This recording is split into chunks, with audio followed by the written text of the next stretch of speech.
Veja bem, a gente notou aí que as estruturas, se tratando, né, de estruturas padronizadas, ou seja, quando a gente trabalha com especialidades, com estruturas que são comuns, né, para a indústria,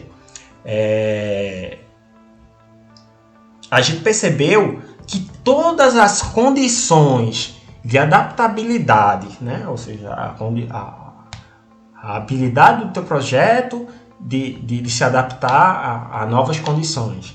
E a escalabilidade dele, ou seja, o redimensionamento desse projeto e a automação dos projetos na Advanced Steel, eles têm um único gargalo.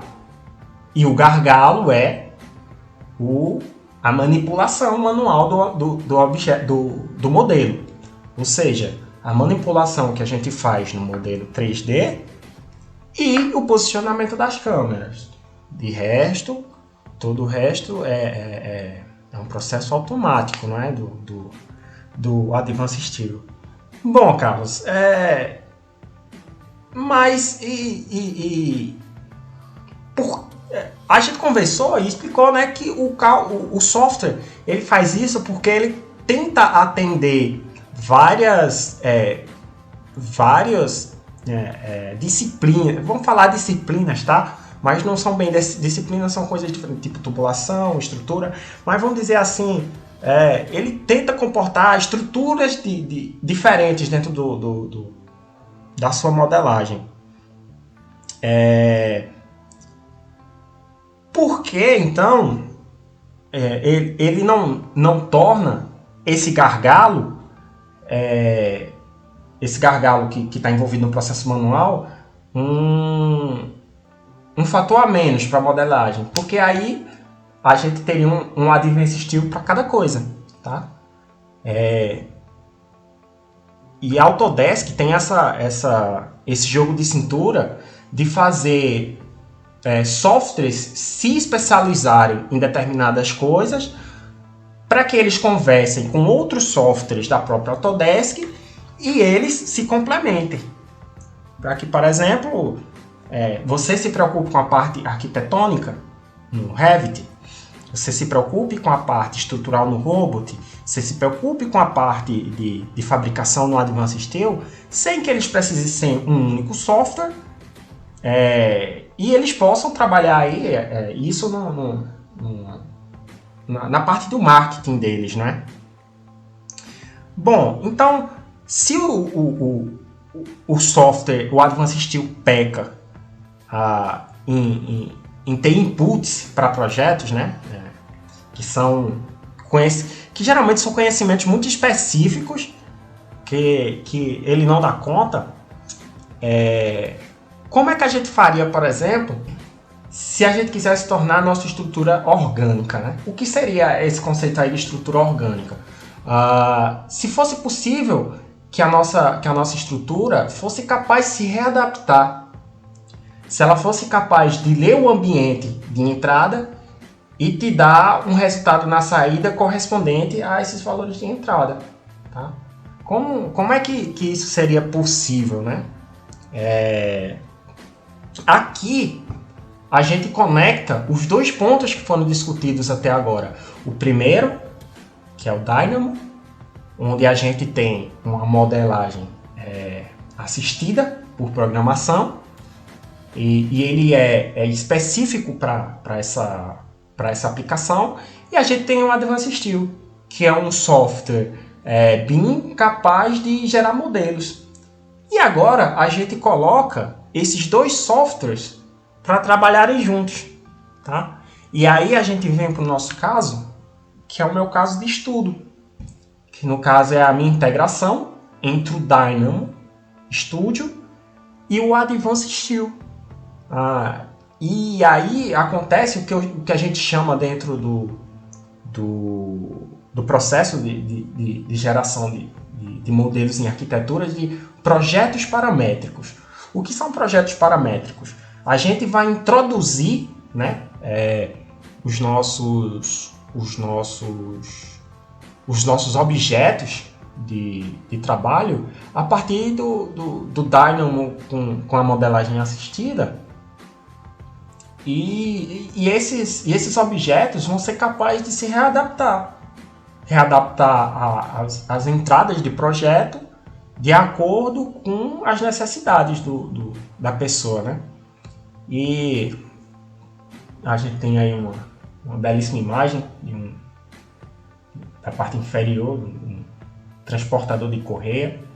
Ele é um elemento muito comum, tá? Nas plantas industriais aí de mineração. E a gente vai conversar um pouquinho sobre eles. Bom, o que é, né? O que é um transportador de correia aí? Correia esteira. Bem, basicamente, eles, dependendo da sua aplicação, eles são estruturas metálicas treliçadas, tá? Eles têm uma função muito importante de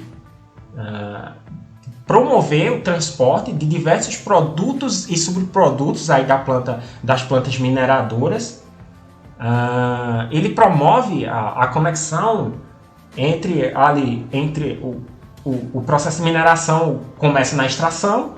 Essa extração é levada, o minério bruto, para uma seção de estocagem, e lá a gente tem as pás, né, que são aqueles elementos, aquelas máquinas gigantes que ficam girando lá o dia todo, organizando esse minério dentro de uma planta.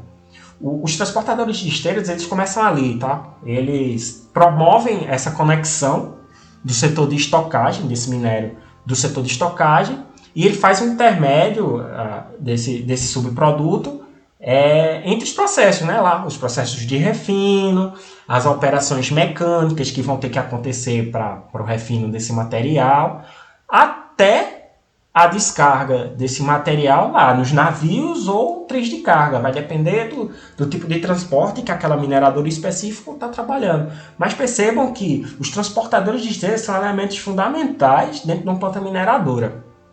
Eles compõem os maiores pesos em metal nas plantas mineradoras e trabalham aí em conjuntos, né, com maquinarias, tubulações, chutes, sistemas elétricos e sistemas de automação. É importante ressaltar que, como são estruturas metálicas, essas estruturas desses transportadores sofrem muitas manutenções, tá? Então, a documentação desses caras precisa ser bem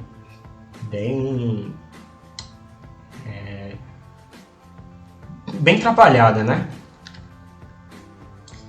Bom, vamos falar aí um pouco mesmo do que é o projeto de um transportador de esteira, tá? A gente vai ver aí que um sistema como é que funciona, né, o transportador de correia?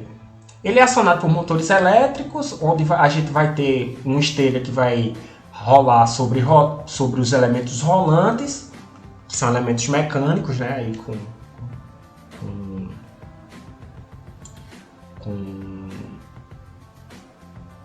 com seus sistemas de giro internos, que vão promover o deslocamento do material do ponto A ao ponto B.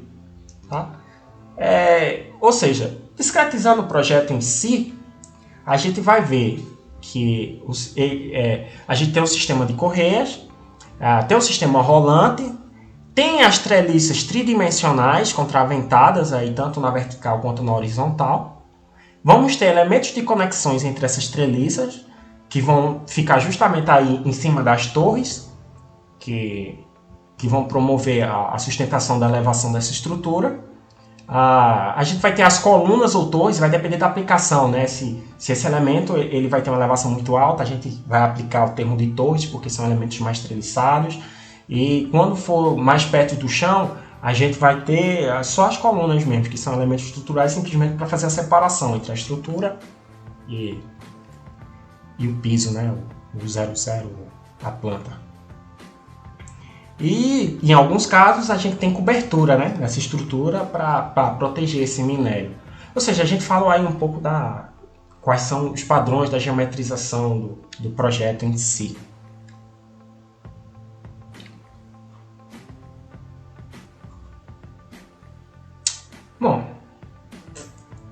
Agora vamos entender aí um pouco o que são as condições, né, e dimensões de projeto de um transportador de esteiras.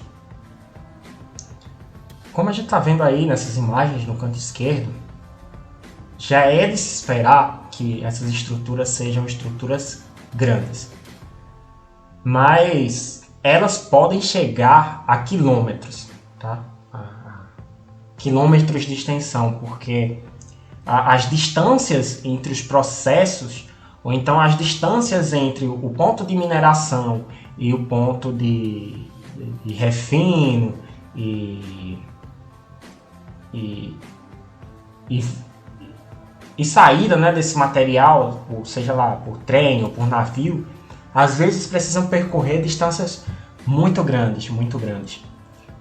O que é fácil perceber nessas estruturas é que elas têm um alto nível de padronização dos elementos básicos dela. Como a gente conversou aí, a gente vai ter sempre aí um treliçado tridimensional, não é? A gente vai ter as colunas ou torres, podemos ter coberturas ou não para o transporte desse minério na parte superior, e a gente quase sempre vai ter as passarelas, né, para manutenção desses equipamentos, da parte mecânica.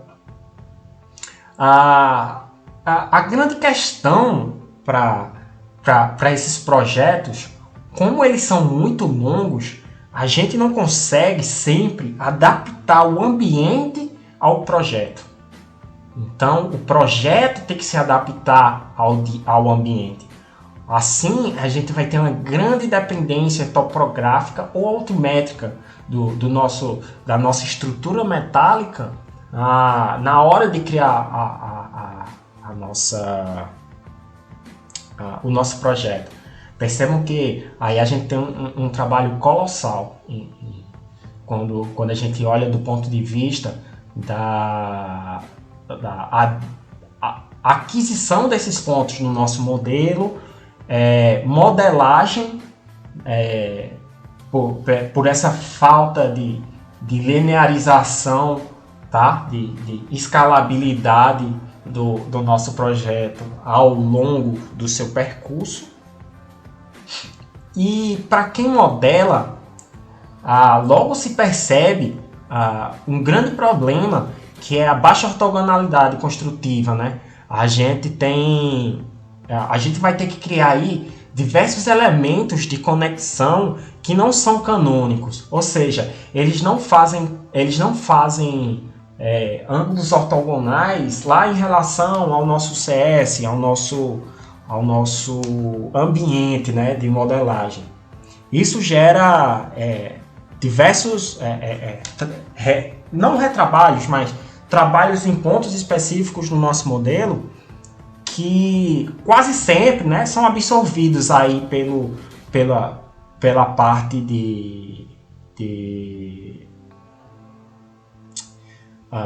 pela parte das conexões da galeria de conexões do Advanced Steel, mas ele não livra a gente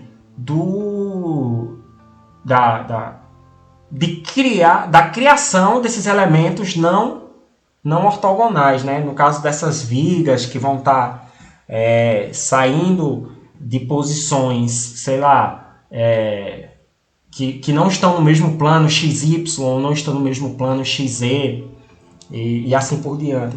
Ou seja, a gente começa a perceber que esse tipo de projeto, se a gente começar a analisar ele do ponto de vista manual, ele